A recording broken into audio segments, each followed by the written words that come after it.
오늘 성탄절 맞이해서 이렇게 감사 예배를 하나님 앞에 올리게 되었습니다.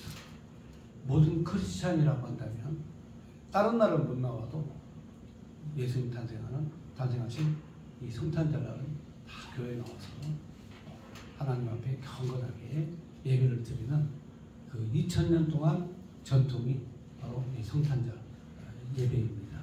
주일 예배도 우리가 항상 빠짐없이 신실하고 성실하게 드리는 자는 하늘의 복을 받습니다. 그런데 주님 나신 성탄을 기억하고 이 날을 하나님께 영광을 올리고 예배를 드리는 자도 하늘의 신령한 은혜와 복을 받습니다.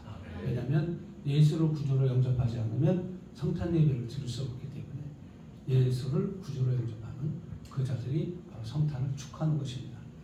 오늘 아침에 스님 2명이서 저한테 메리 크리스마스 그 연합 카드가 왔어요. 스님이 메리 크리스마스, 예수님의 탄생을 축하한다, 메리 크리스마스 이렇게 보내왔는데 저도 거기에서 부처님 마음 내 마음 합장 이렇게 저도 그 사람들이 쓰는 용어입니다. 우리 메리 크리스마스는 기독교인들이 쓰는 용어지 않습니까? 그것도 이제 스님들이 쓰는 용어인데 한 분은 이제 웅천 스님이고 한 분은 성호 스님입니다. 두 분 다 저하고 나이가 같아요. 그래서 갑장입니다. 그래가지고 항상 웅천 스님하고 성호 스님을 만나면 항상 친구로 이렇게 잘 지냅니다. 그런데 제가 이렇게 믿지 않는 스님들도 이 스님들도 이렇게 메리 크리스마스 이렇게 카드도 보내고 그래서 스님들이 참 예의가 바르다. 앞으로 제가 부처님 오신 날 그 공축 해가지고 좀 보내야 되겠다는 생각이 아직 한 번도 안 보냈어요. 그런데 제가 캄보디아에 가가지고 깜짝 놀란 게 그때 제가 갔을 때가 12월 달 초였어요. 근데 캄보디아에는 다 이게 거의 99%가 불교거든요. 근데 불교 국가인데 성탄 트리 있지 않습니까? 성탄 트리를 해놓은 거예요. 심지어는 어디다가도 성탄 트리를 해놨냐면 절간 있죠. 응? 절간 앞에도 반짝반짝이는 성탄 트리를 해놓은 거예요. 절간에도. 그래서 내가 참 이 나라 참 신기한 나라다. 나는 거기만 건 줄 알았어요. 그랬더니 베트남에도 이 트리를 해놓는 거야. 언제부터 했냐면 거기는 10월 달부터 해놔요. 베트남에는. 그러니까 전 세계가 예수님의 탄생에 대해서 다 축하하고 그리고 기뻐하는 이런 예가 2000년 동안의 전통적으로 내려왔어요. 저도 어렸을 때 다른 때는 교회를 안 갔어도 전 성탄절 날은 꼭 교회를 갔습니다. 왜냐하면 성탄절 날 가면 선물을 한 꾸물씩 줘요. 한 보따리씩 줘요.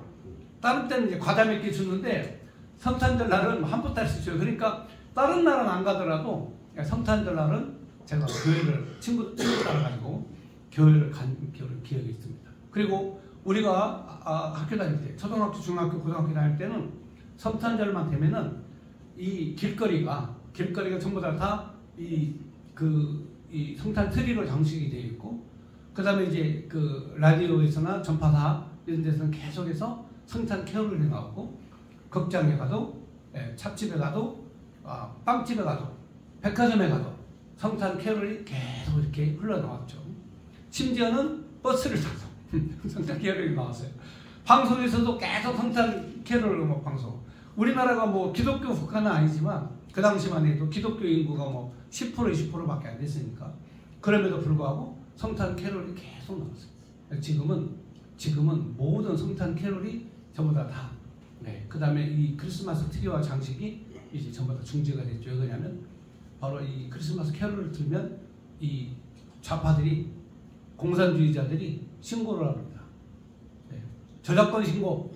다시 말하면은 이 저작권을 허가를 받지 않으면 이 방송을 못하도록 되어 있어요. 이렇게 전파사에 방송도 못해요. 틀지를 못하는 거예요. 그러니까 저작권 받지 않고 방송을 했다 하는 것으로 신고를 합니다.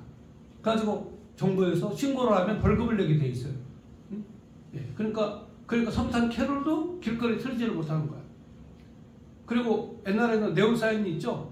교회마다 막 네온사인을 성탄 트리를 장식을 엄청나게 했는데 여러분 지금은 그것도 못하게 해요. 왜냐? 옛날에 전기전략 해가지고 성탄트리 못하게 했어요. 그리고 그 후로부터는 성탄트리가 사라졌어요. 교회가 그렇게 뜨겁게 열심히 모이더니만 코로나 때 교회 예배금지 명령이 떨어져가지고 교회가 전부 다 폐쇄가 됐을 때 그때 우리 한국 교회 약 10%에서 20% 교인들이 떨어졌어요. 근데 여러분 놀라운 게 하나 있어요. 여러분 우리나라에요 기념비적인 성탄트리가 있습니다. 전 세계인들이 깜짝 놀랄 성탄트리가 있어요. 세계에서 가장 크고 가장 높이 있는 성탄트리가 있어요. 여러분 그게 어디 있는 줄 아세요? 네? 어디요? 통일전만대? 통일전만대는 세 발의 피해요. 높이가 무려 560m짜리 성탄트리가 있어요. 항상 해보셨어요? 560m짜리.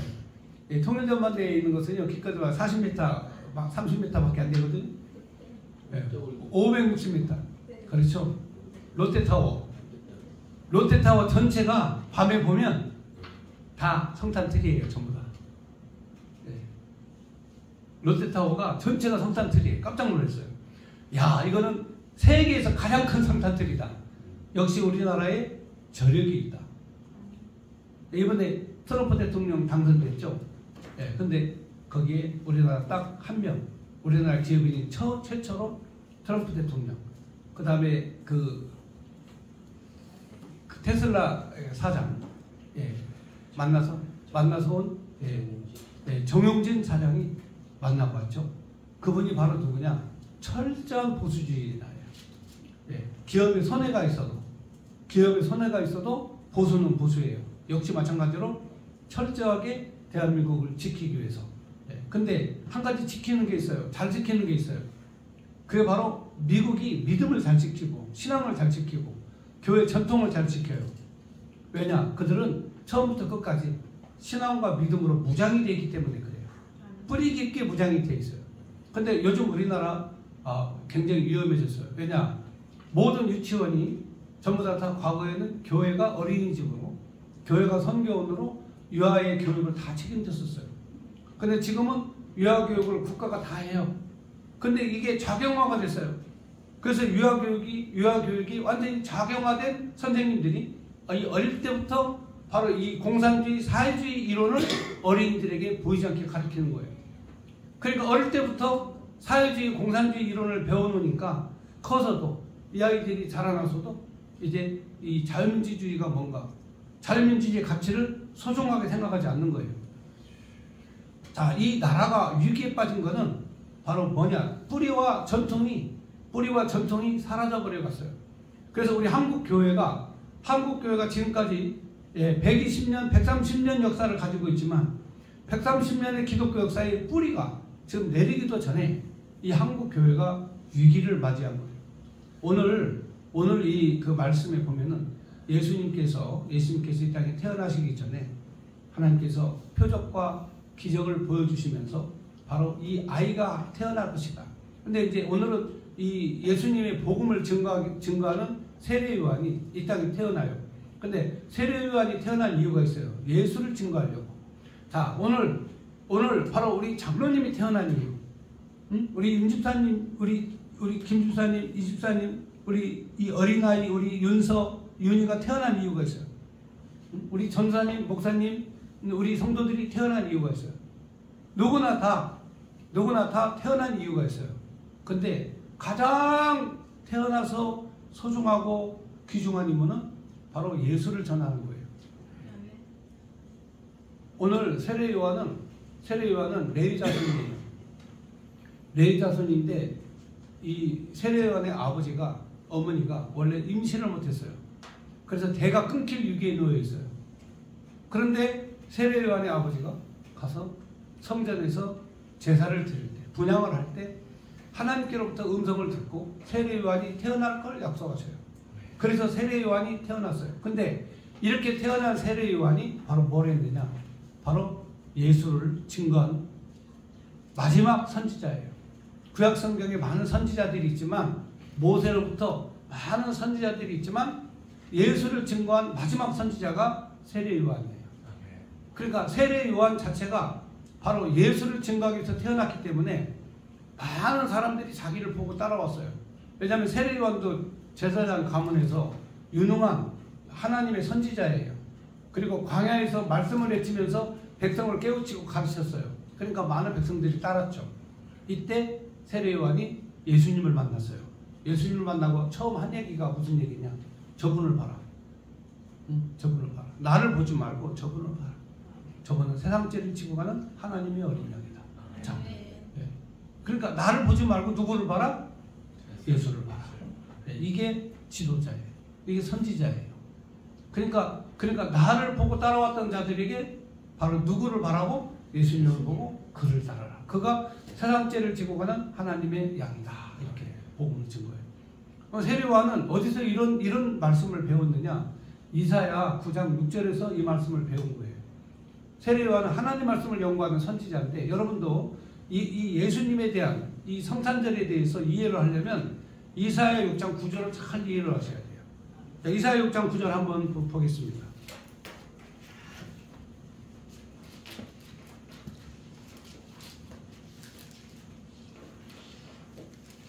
자, 이사야 9장 6절.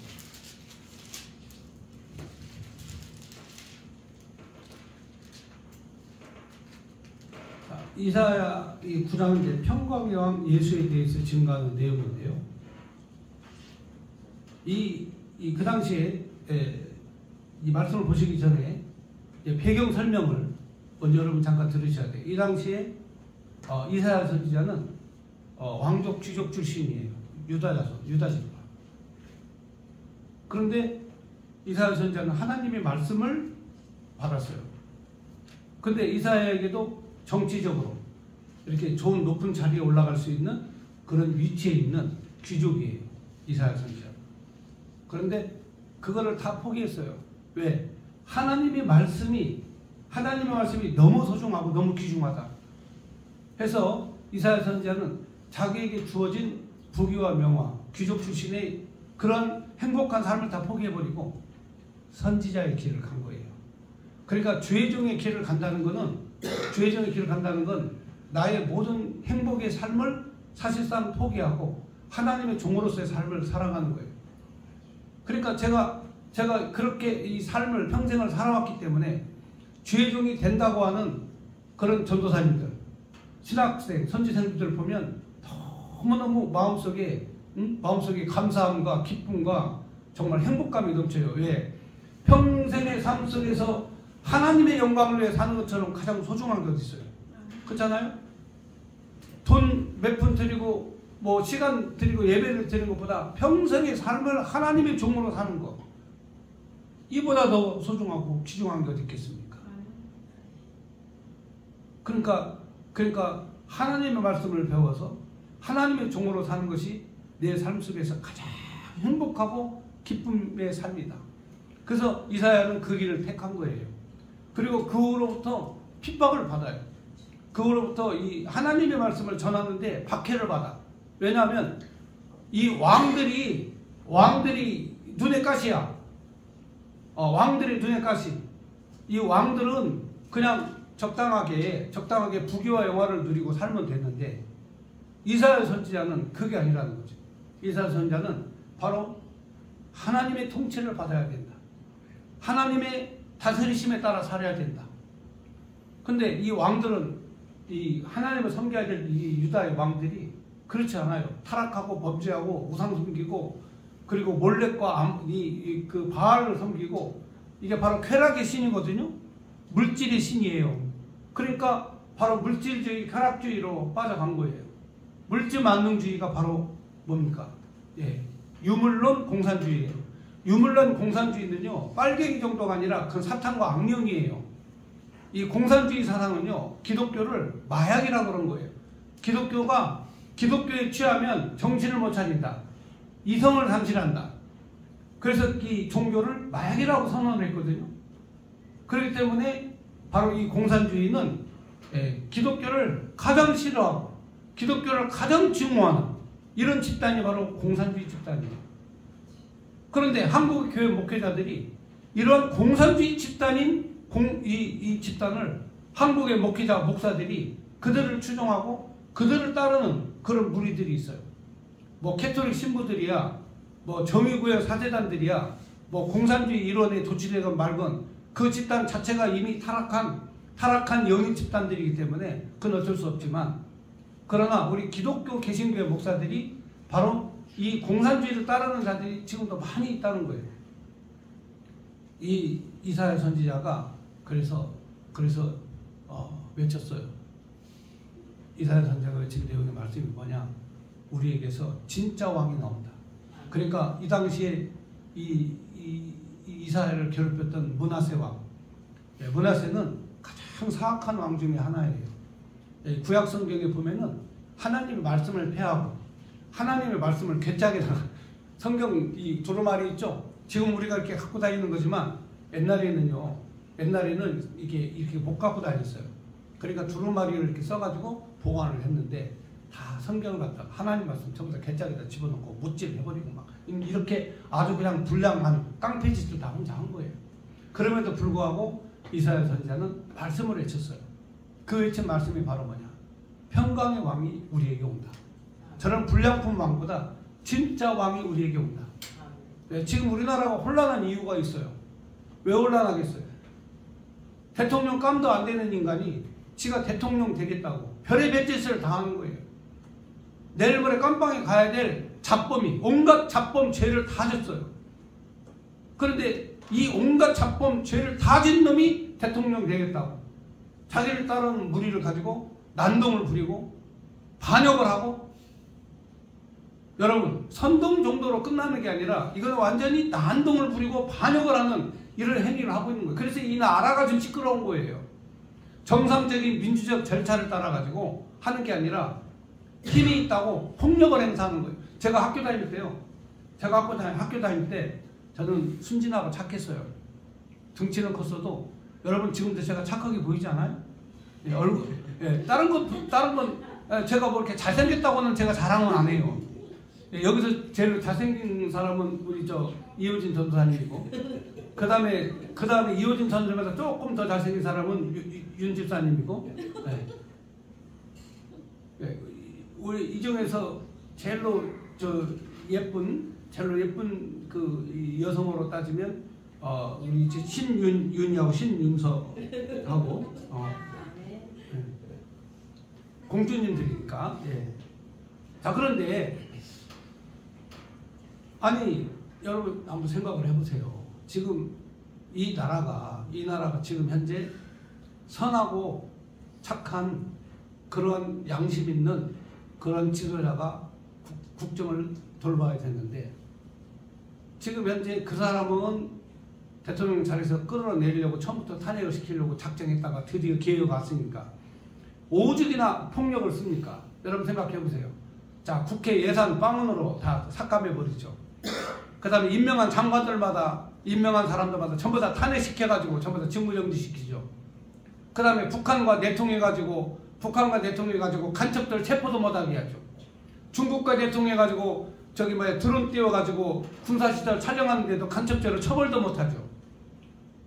하면 여러분 생각해보세요. 대통령이라고 할 수 있는 게 뭐가 있어요? 나라를 지키기 위해서 할 수 있는 일이 아무것도 없어요.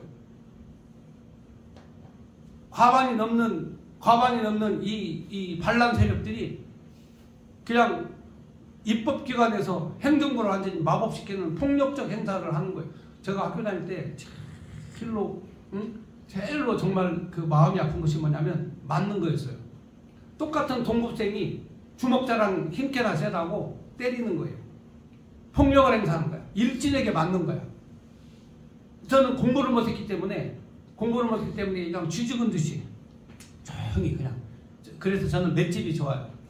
저는 진짜 맷집이 좋아요.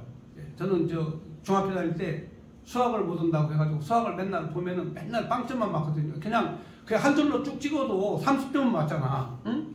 근데 꼭 저는 찍어도 꼭 틀리는 것만 찍어가지고 막 빵점짜리도 있어요. 수학은 아무 정말. 지금도 더하기, 빼기, 나누기 그거 외에는 뭐 함수, 뭐 집합, 방정식 뭐 이런 거 아무것도 몰라요. 어떻게 한 줄도 몰라. 근데 문제는 뭐가 문제냐? 예, 공부를 못하는 것까지는 괜찮은데 맞는 것이 더 서러워가지고 이게 정말 학교 다니기 힘들었어요. 그런데 이 분노, 이 분노와 불의, 이 의가 딱 나오니까 이게요 다 때려잡더라고요. 저는 그래서 이 맞기 싫어가지고 저기 옆에가 집 옆에가 태권도장이에요. 그 태권도를 어릴 때부터 거기서 놀아가지고 어릴 때부터 태권도장에서 놀았어요. 그 태권도장 가면은 아무도 없어요. 아무도 없고 거기서 이제 들어가서 이제 옆집이니까 가면은 샌드백이 하나 놓여져 있어요. 그러면 그 샌드백을 차는 2단 옆차기 연습을 해요. 따다다다 달려가지고 2단 옆차기라 발이 쫙 뻗어가지고 날라가지고 샌드백을 팍팍 차는 거예요. 이 연습만 계속해요. 또 돌려차기, 제자리 딱 서 있다가 딱 돌려가지고 샌드백을 팍 차는 거예요. 응? 돌려차기. 이 두 가지 기술을 유치원 때부터 1학년, 2학년, 3학년, 4학년, 5학년까지 2단 옆차기와 돌려차기만 연습을 해서 그거에 특화되어 있어요. 그런데 아니 5학년 때 어느 놈이 그냥 막 때리고 막 치고 막 하고 막 침도 뱉고 막 이렇게 건들더라고. 성질 나가지고 야 너 나와라 해가지고 딱 나오라고 해가지고 2단 옆차기로 말이죠. 응? 복도가 딱 2단 옆차기 거리에 옛날에는요 이 바닥이 마룻바닥이었어요. 태권도장 마룻바닥하고 똑같아요. 따다다다닥 달려가지고 2단 옆차기로 팍 한 방 보냈더니 거기에 있는 우리 반 모든 학생들이 그걸 다 봤거든요. 우와 사람이요. 여러분 2단 옆차기 저 태권도 하는 거 보면은 공중에 붕 뜨잖아요. 높이 있는 거 막 판자 팍팍 차죠. 그쵸? 완전히 그렇게 날라버린 거야. 날아가지고 자버리니까 야 끝나죠. 야 저 사람은 이 태권도를 하는데 날르는 사람이다 해가지고 그 다음부터 초등학교, 중학교, 고등학교 때까지 한 대도 안 맞았어요. 그 소문이 퍼지니까 이렇게. 그러니까 힘을 가지고 있어야 돼. 내가 힘이 없으면 맞아. 힘을 갖고 있어야 한다니까. 힘이 없으면요 폭력을 행사하는 자한테 맞는 거야. 그러니까 여러분들도 지금 현재 이 좌익 그리고 빨갱이들이 국민을 폭력으로 그리고 국정을 폭력으로 장악하고 있는 거예요. 그러니까 우리 국민들이 다 함께 이때는 힘을 합해가지고 그걸 막아야 되는 거죠. 지금 상황이 그런 상황이에요. 자, 근데 이때도 마찬가지야. 이 이사야서를 쓸 때에도 이 문하세에 의해서 권력의 폭력에 의해서 이 이사야 선지자가 고통을 당해요. 여러분 가장 힘들게 가장 고통스럽게 죽은 사람이 누구냐면 이사야 선지자예요. 이사야 선지자는 이 말씀을 전하면서 매도 맞고 감옥에도 갇히지만 심지어는요 죽을 때 톱으로 켜가지고 두동강 나서 죽었어요. 가장 처절하게 가장 비참하게 죽었어요. 왜? 의를 위하여 하나님의 진리와 정의를 실현하기 위해서 말씀을 전하니까 이 불의한 왕이 제일 싫은 거야. 그게 싫은 거예요. 근데 왜 죽었느냐? 이 문하세는 불량품이다. 평강의 왕이 온다. 평강의 왕이 이 땅에 오실 것이다. 이렇게 복음을 외친 이 자가 바로 이사야 선지자예요. 이 내용이 바로 이사야 9장 6절에 있는 내용입니다. 그러니까 그 내용을 보면 그렇습니다. 평강의 왕이 온다. 자, 9장 6절 보겠습니다. 이는 한 아기가 우리에게 났다. 한 아기가 우리에게 태어난다. 한 아들을 우리에게 주신 바 되었다. 근데 그 아이의 어깨에는 정사를 메었고 그 이름은 기묘하다. 그리고 모사다. 그리고 그 아이는 전능하신 하나님이다. 여러분 이사야가 이 말을 여러분 그 당시 하나님은요 이 유대인들은 이름조차도 감히 하나님 이름을 못 불렀어요. 하나님의 이름을 감히 부르지도 못했어. 그리고 여러분 하나님의 이름을 부르려면 우리는 그냥 아버지 하나님 쉽게 부르잖아요. 그런데 이스라엘 사람들은 하나님 여호와 이름을 부르려면 먼저 세마포 옷을 입고 정결하게 하고 그리고 성소에서 분향을 하고 그리고 지성소에 가가지고 하나님 앞에 이 보혈의 피를 드리면서 그때서 하나님 아버지 여기 계시옵니까? 이렇게 그때 우리는 그냥 아버지 하나님을 부르는데 그때는 그렇지 않았어요. 그렇게 거룩하신 하나님의 이름을 부르는 그런 상황인데 한 아기가 이 땅에 태어났는데 그 아이가 하나님이래. 그러니까 이사야 선지자는 700년 뒤에 태어날 예수 그리스도를 미리 예언한 거예요. 이거 예언 해석 잘못했다면 맞아 죽는 일이거든요. 그렇잖아요? 생각해 보세요. 거룩하신 하나님이 어떻게 아기로 태어나? 이 당시에 유대인들로서는 감히 상상도 못할 예언을 한 거예요. 상상도 못할. 여기서 보세요. 예.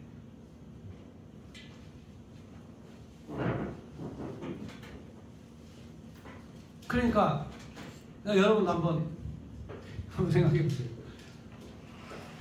형체도 없으신 하나님, 형상도 없으신 하나님, 그 하나님을 이 한 아기가 태어났는데 그 아기가 전능하신 하나님이다. 자, 이렇게 얘기했으면 문제가 보통 심각한 게 아니죠. 그러니까 사람들이 이거를 해석하고 이해하는 데 시간이 걸려요. 그래서 예수님께서 왜 하나님이신가? 우리 예수님이 왜 하나님이 되신가는 이미 이사야가 성경에 이사야 9장 6절에 이미 예언하신 것이 그대로 이루어진 거예요. 사람들은 이 잘못 생각하는 게 뭐냐면 어떻게 인간으로 태어나서 그 사람이 하나님이 되냐? 어떻게 인간으로 태어나서 하나님이 되냐? 이 현대신학을 하는 사람들이나 자유주의, 계몽주의자들은 바로 이거는 잘못된 거다고 얘기하지만 이미 700년 전 예수님이 태어나기 전에 이사야가 한 아기가 이 땅에 태어났는데 전능자요, 기묘자요, 모사라고 그랬어요. 기묘하다. 이 기묘하다는 말은 무슨 뜻인지 아세요? 기묘하다는 말은 인간의 머리로 이해가 안 된다는 뜻이에요. 기묘하다는 말은 인간의 머리로, 인간의 두뇌와 생각으로 이해할 수 없는 일이 벌어졌다. 그리고 여기 모사라는 게 뭐냐? 하나님의 계획이다. 여러분, 모사라는 게 모사꾼이다 그 말은 계획을 잘 세운다는 거 아닙니까? 모사라는 건 하나님의 계획이다. 기묘자라는 건 인간의 생각으로는 납득이 안 가는 것이다. 그런데 한 아기가 이 땅에 태어났는데 그 아이가 전능하신 하나님이시다. 그리고 그분은 영존하는 건 뭐냐? 영원히 존재한다는 뜻이에요. 영원히 존재한다. 세상 끝날까지 이 지구가 이 우주가 끝나는 그 순간까지 영존하신 그분은 존재하신다. 그런데 그분이 하는 일이 뭐냐? 평강의 왕이다. 평강의 왕이다. 지금 되지도 못할 인간이 잡범이 지가 무슨 왕이 된 것처럼 대한민국을 이래라 저래라 방송에 나와가지고 선동을 하고 이 선동질을 방송이 보도를 그대로 해주는 거야. 아니 여러분 생각해보세요. 방송과 언론의 보도의 내용이 임무가 뭡니까? 대한민국을 하나로 만들고 번영된 국가로 만들고 그리고 우리 국민들에게 정확한 정보와 지식을 전달하는 게 이게 방송의 업무 아닙니까? 근데 요즘 방송들은 그 반대로만 얘기해. 국민을 분열시켜 가짜 언론만 내보내 국민들을 불안하게 만들어 대한민국 정치와 경제를 매우 혼돈스럽게 만들어. 이게 요즘의 방송에 지금 현재 잘못된 역할을 하고 있는 거예요. 진리와 정의를 바르게 국민들에게 깨우치지 못하고 국민들의 마음을 불안하게 만들고 국민들을 분열시키고 가짜 뉴스를 진짜인 것처럼 보도하고 대먹지도 못한 잡범이 대통령이 되겠다고 설치고 있는 이 땅에 그것을 그대로 보도해줘.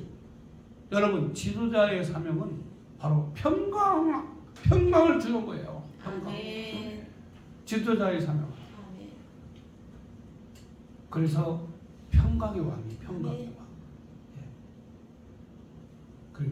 그러니까 우리가 만나는 예수님은 평강의 왕이다.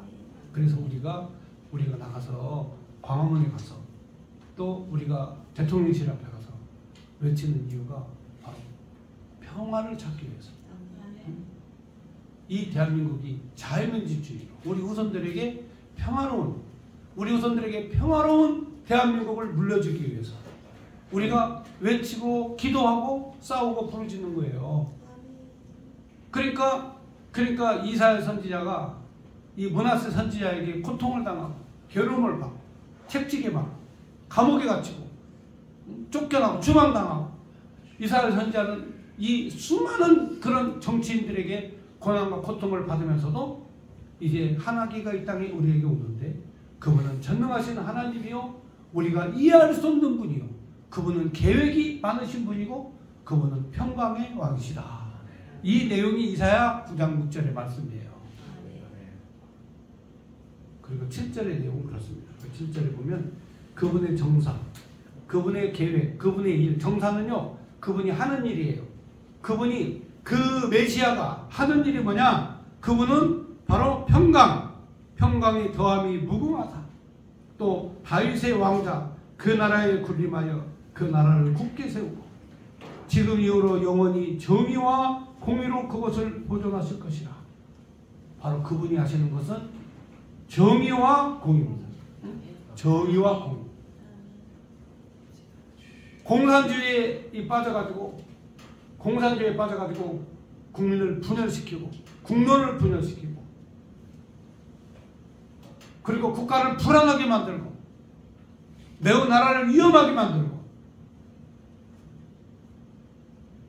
국민이 뽑은 대통령을 탄핵하고 국무위원들을 탄핵하고 예산을 삭감해버리고 간첩들이 활개치게 만들고 그리고 민주주의의 꽃인 선거를 정정당당하게 뽑는 게 아니라 선관위 컴퓨터에 그런 의심스러운 조작으로 바로 국회의원을 뽑고 이런 나라가 공의롭고 정의로운 나라입니까? 그래서 오늘 이 예수가 이 땅에 오시는 그 목적, 예수가 이 땅에 오시면 하시는 일이 있어요.